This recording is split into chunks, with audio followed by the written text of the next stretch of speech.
Yo, yo, what's up mga kabutingting? Yan, good morning sa ating lahat mga kabutingting at welcome back sa ating munting channel. Yan meron ako ditong gagawing nahanap na electric pan, desk pan 16 inches. Yan, ang sabi sa akin ng mayari, ito daw ay ayaw nang gumana at minsan na rin akong nakagawa dito sa lugar na ito or sa bahay na ito or sa madaling salita sa may-ari nito. Ayan, stand pan na Hanabishi na 18 inches. Yan, buhay pa naman daw. Tapos ngayon, yan, meron na naman siyang ipapa-repair. Ang brand nito ay Minami. So, bago ko ito kalikutin, mga kabutingting, ay disclaimer lang. Lahat po ng video na ina-upload ko sa aking YouTube channel ay based lang po sa aking experience at hindi tayo dito nagmamagaling. So, ito ating itatry na isaksak. Dahil hindi ko pa rin naman ito hindi ko pa na-try. Gulo mo magpaliwanag, ting. Yan, saksak natin yung power cord dahil nakahanda na yung aking extension. Walang ugong. Walang ugong ito. Ma'am, okay po ba itong ninyo, ma'am? Yung saksakan dito, ma'am? Ayan, okay daw sabi ng mayari. Ayan. Wala, ayaw, ma'am. Try natin itong i-tester. Baka mamaya kanilang outlet kasi ay nandito sa labas. Tapos kinalawang pa. Kaya tester muna natin ito. So ayan ay naka number 3. So on lang natin itong ating tester. Ayan. Silik natin sa OL. Lapit natin ng konti. Para kitang kita. Ayan, kita naman. So ayan, tester lang natin. Ayan ay naka number 3 na. Mayroon ba tong resistance?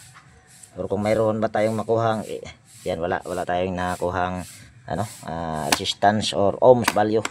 Yan, so ibig sabihin wala itong power. So una natin gagawin ito, ayusin ko lang muna yung aking tripod para makita nyo. Yan, dali, baka matumba. Okay na yan. Tapos tanggalin muna natin tong pangharap na screen. Sunod, uy, matigas. Sigurado ito pumutok ang fuse. Dahil wala pa, ma'am, hindi pa. Tanggalin na natin to lahat dahil ito ay nag-stack up or napakatigas ikutin.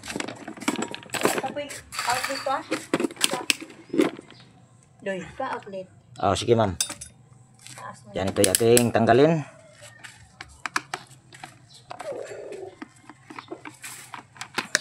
Yan. Tapos tanggalin din natin itong kanyang knob. Naku, matigas.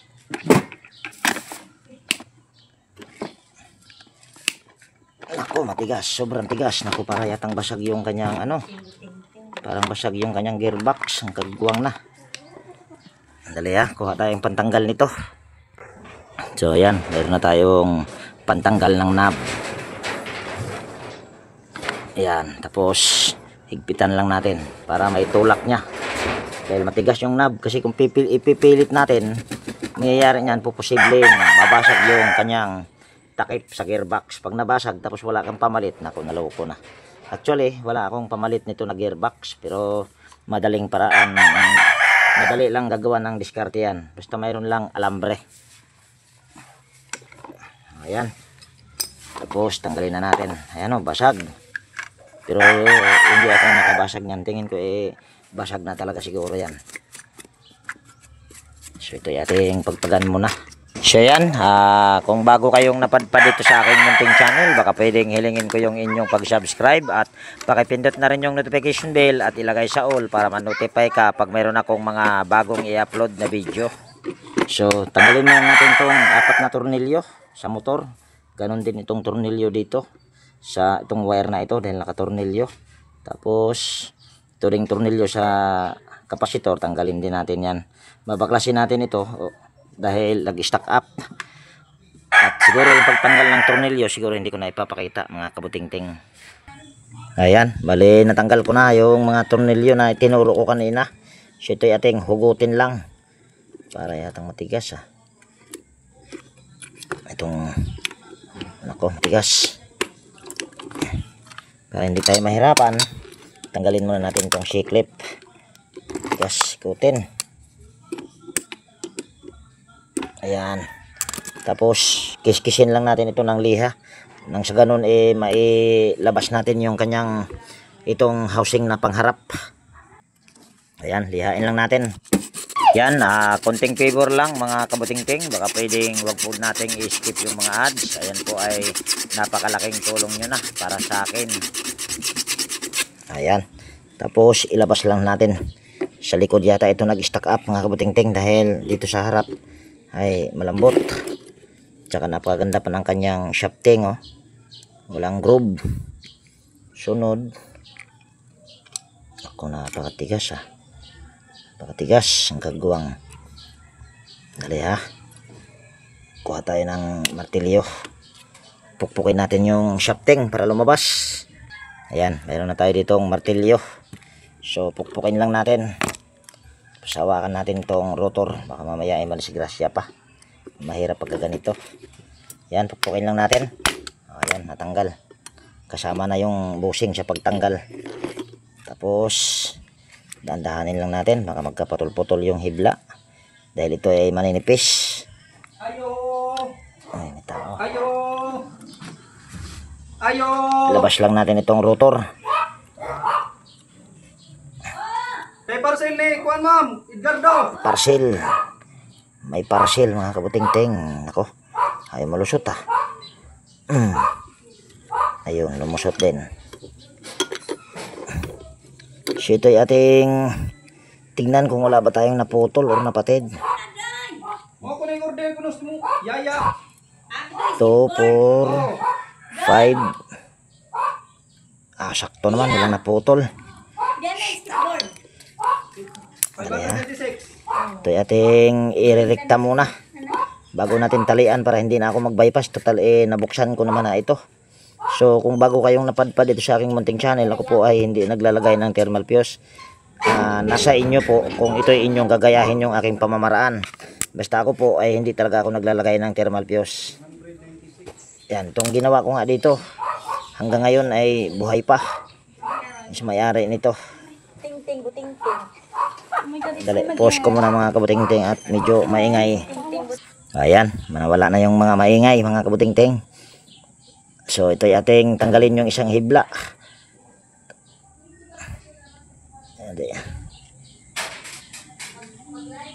Ayan, pinutol ko na. Saan yung aking side cutter? Dali, para yatang wala pa akong side cutter na inilabas ang kagwa nga. Ayan, meron ako ditong side cutter na inilabas. Putulin natin ito. Ayan.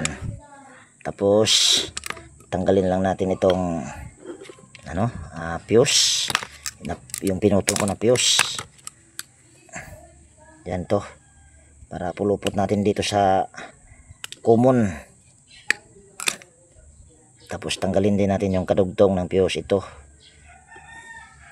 Dandahan lang pag mga ganito mga kabutingting dahil napakanipis ng nito. Hibla. Baka madisgrasya. Pag nadisgrasya, nako, doble trabaho. Ito yung ating hugutin na lang. Ayan, ito yung fuse. Pinutol ko na at hindi ko na tinister kung ayan ba ay sira. Malalaman natin yan. So pagsama natin tong isang linya sa kapasitor at saka dito sa common. Tapos pulupot natin yung hibla. Ewan ko lang kung kita sa camera tong hibla na ito, napakanipis. Ayan. Malihat para yatang may mga. Ayan. Okay na yan. Pwede na natin hinangin yan. Dahil nakapainit na rin ako dito ng hinang. Binumano ko pa lang ito mga kabutingting. Sana magawa para mayroon na akong buhay na mano. Ayan. Tapos kuha tayo ng tester. Tester natin kung meron na ba tayo makuhang resistance. Kulang-kulang masilaw kasi. Wala tayong pagpupistuhan na iba. Yan Nako, pinatay ko pang guwang. Kauna pala yun. Yan, nakasilik yan sa oil. Tapos, yan, naka number 3 na dito. Tingnan natin kung mayroon na tayong makuhang resistance. Dahil, ayun, mayroon na. So, dahil mayroon na tayong nakuhang resistance, ibig sabihin, good yung kanyang power cord. Tapos, okay rin yung kanyang motor. So ito yung ating sakloban nito ng tube. Dito, hindi ito spaghetti dahil iba yung spaghetti. Tapos dahan-dahan lang, baka mamaya makaputol tayo ng hibla. Ayan, ayusin lang natin yung wire.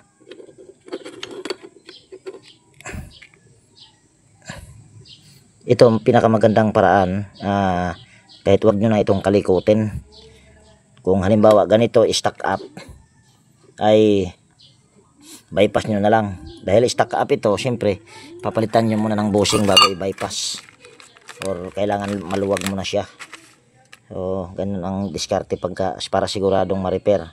Ito kasi ay natanggal ko na rin naman, tsaka wala nang tali yung kanyang mga dugtungan dito sa ito. Ay ano na hindi na lang ako nag-bypass. Nagba-bypass lang ako kung napakalambot at walang alog yung kanyang bushing. Ito wala namang alog, stack up lang. Dumikit na yung kanyang bushing sa shafting.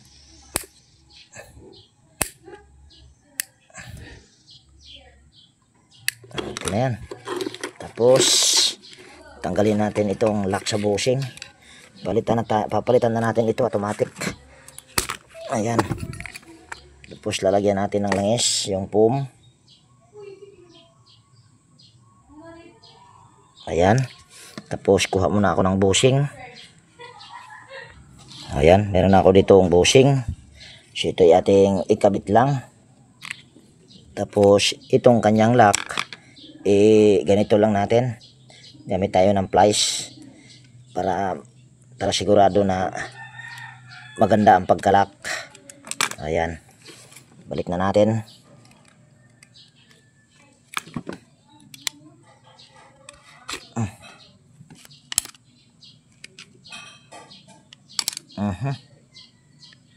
Dali, kuha tayo ng ibang flat screw dahil madulas ito. Ayan, ito yung ating gagamitin, flat screw pa rin, para hindi tayo mahirapan sa pagtulak.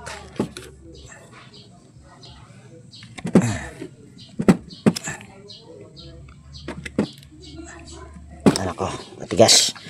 Pupukin natin.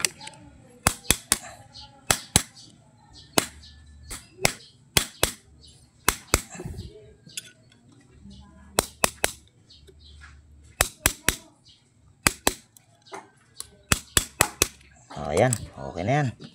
Tapos pagkatapos natin ibalik yung lock, ganito lang natin, iayos lang natin yung bushing. Tapos gagalawin natin yung bushing kung ayan ba ay magagalaw sa kamay. Kung halimbawa magagalaw mo sa kamay yung bushing, ang gagawin mo dyan, uulitin mo. Dahil kung hindi mo uulitin yan, siguradong mababackjab ka lang yan. Dahil ano yan, hirap yang iikot pagka hirap umikot yung shafting pagka hindi maayos yung bushing. Katulad nito, bumalik ang kagwang.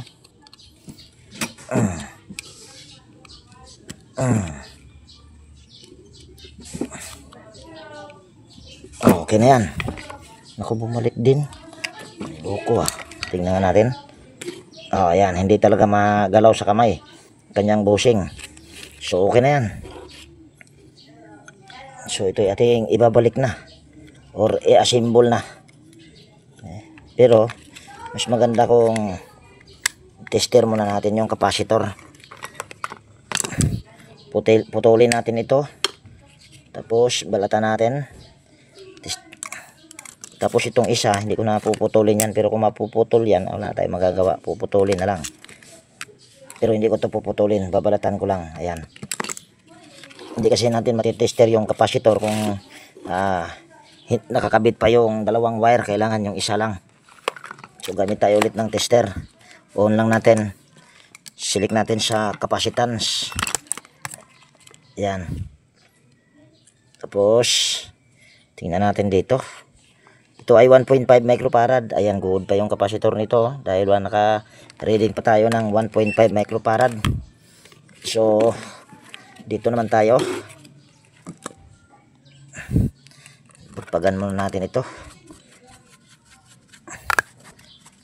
Itong electric fan, madali lang itong gawin mga kabutingting, basta masanay ka na dito. So dito, yan kung makikita nyo yung shafting dito, napakakinis. Ayan, oh, wala siyang groove. Ito ang may problema dahil yung kanyang bushing, ayan, dumikit na talaga. So lagyan lang natin ito ng langis. Yan. Tapos gamit tayo ng plies. Tapos iikot-ikot lang natin hanggang sa matanggal. Ayan. Tingin ko okay pa yung bushing nito. Nag-ano lang, kinalawang lang, kaya nag-stack up siya. Yan, oh. Ano, wala kang makikita ditong guhit. Pero dahil napalitan na natin, mas maganda kung papalit. Iyon na yun, hindi na natin tatanggalin. Para sigurado rin tatagal ito. So ito ating lihain muna. Para matanggal yung kanyang bushing, yung kanyang kalawang. Dapat ang pagliha para sa akin, ewan ko kung tama, pag ganito ang liha. Kasi kung gaganituhin mo, ang mangyayari niyan, lalo na kung may groove, lalalim lang yung groove. Mas maganda kung lilihain mo ng pag ganito. Ayan, katulad niyan, no? Napakakinis at wala pang groove. Ayan, no? Napakaganda pa ito, wala pang groove. So ibig sabihin, nag-stack up lang ito, kaya bumigay yung kanyang fuse. Ito wala na itong fuse, mga kabuting-ting. Kaya maganda talaga kung ikaw ay may electric pan, dapat talaga alaga sa langis yung electric pan mo. Ito ay ating langisan lang bago natin isalpak. Tapos pagpagano na natin to. Ayan. Tapos ito ay ating lalangisan yung foam para mabasa. Ayan. Tapos symbol natin. Magbabawas na lang tayo ng kung kailangan magbabawas. Kung malaki or kung wala tayong mahila, ayan, magbabawas tayo. Dali, ha. Okay lang ito, mga kabuting-ting. Ayan, mayroon pa namang nahihila. So ito yung aking i-assemble at itornilyo. Mga kabuting-ting, siguro yung pag tornilyo dito ay hindi ko na ipapakita. Ayan, tornilyo ko na rin yung mamaya para makita nyo. Kung sakaling maka-encounter ng ganitong problema, basag yung gearbox, malalaman nyo kung paano ang diskarte kung wala kayong pamalit. Katulad ngayon, wala akong pamalit ng gearbox. So yun pa rin yung dati, yung basag gagamitin ko.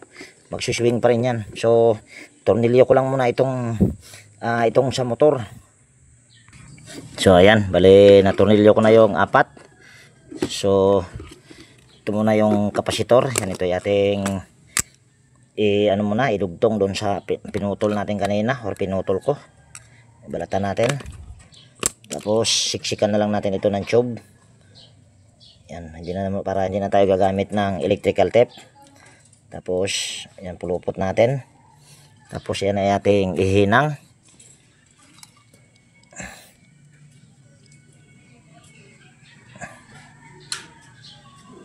Ayan. Tapos ito yung ating iganito lang. Yan, bali hindi na tayo nagpalit ng kapasitor dahil okay pa naman ito. 1.5 pa yung ating nakuhang ohms, microfarad. Ayan, 1.5 microfarad. Ayan, 1.5 microfarad.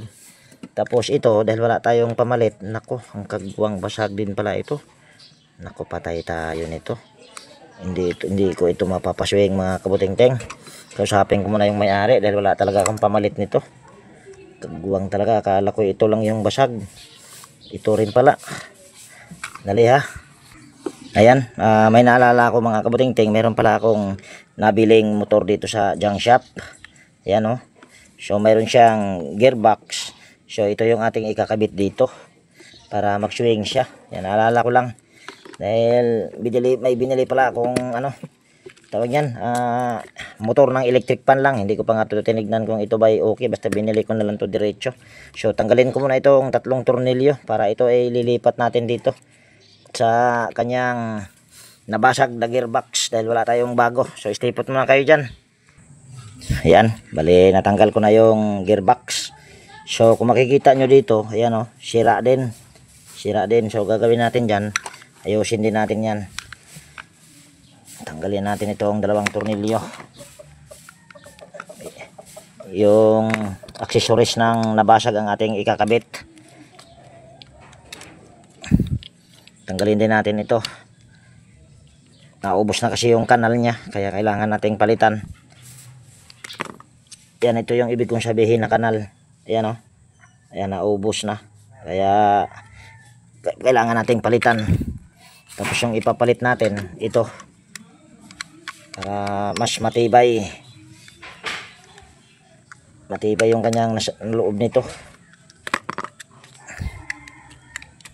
Ayan, tanggalin din natin ito. Lipat natin doon sa kabila.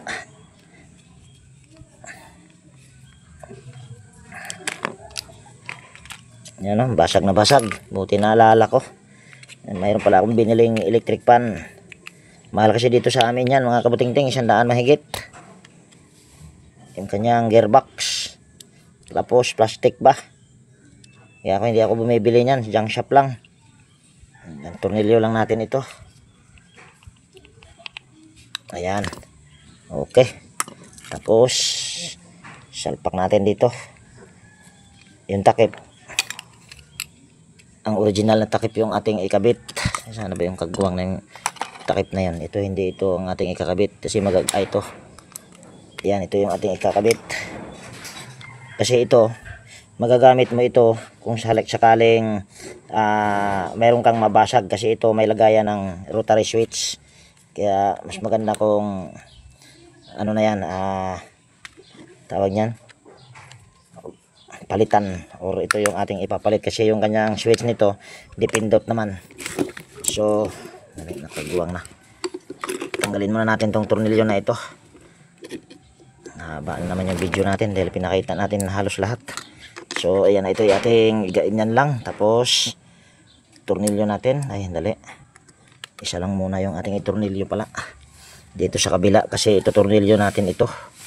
Ay siya yan, okay na. Isama na natin to agad sa pagtornilyo. Ayan. Tapos hindi na muna natin masyadong higpitan kasi baka mamaya maipit yung gear. Ano na naman tayo. Ayan, pati yan. Hindi muna natin higpitan. Tapos tornilyo na natin ito. Ayan. Tapos dali ha. Ito. Balik tornilyo natin tong swing arm.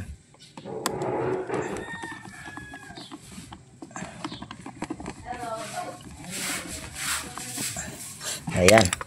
Tapos ayos ko lang yung ano, bali itatayo ko ito.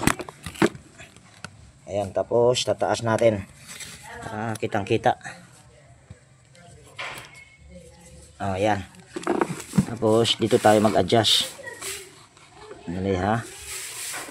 Ito yung ating higpitan ha. Kailangan kasi malambot ito.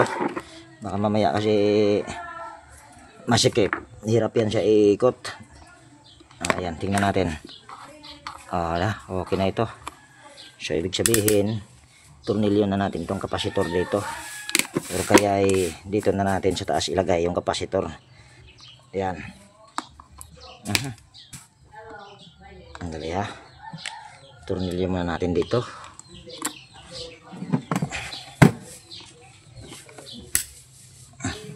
Higpitan natin ito para yatang ayan.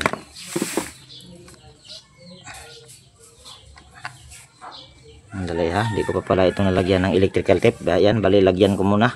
Baka sumagi pa yan dito sa housing. Delikado yung gagamit nito, baka mamaya makuryente pa. So lagyan ko muna ito ng electrical tape. Ayan, bali nalagyan ko na siya ng electrical tape. Ito yung ating tornilyo lang.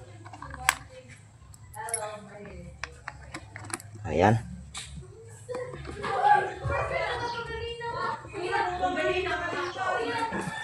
Okay na yan. Tapos balik natin yung C-clip.